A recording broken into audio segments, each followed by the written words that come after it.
So Jewel, paano nyo na-discover ang barley grass juice? Ano po kasi Miss Corina, no? Before po nagkaroon po kasi ng sakit yung asawa ko. Dala na rin po ng unhealthy lifestyle. Meron po siyang high uric acid, cholesterol, anxiety, and then nagkaroon na din po siya ng gout dahil nga po unhealthy yung kanyang lifestyle before. May friend po kami na nagrekomenda po ng mag-try nga daw po kami nitong barley grass. Na galing sa ibang brand po. Then, nakakita naman po ako ng magandang result na nakikita ko sa husband ko. Kaya po, nagsubok kami na bakit hindi natin itry na magpasok ng o maghanap ng mas murang barley galing po sa ibang bansa.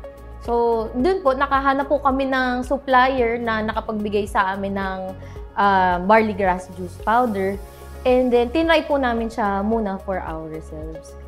Then, eventually po, after a few months of taking yung barley na to,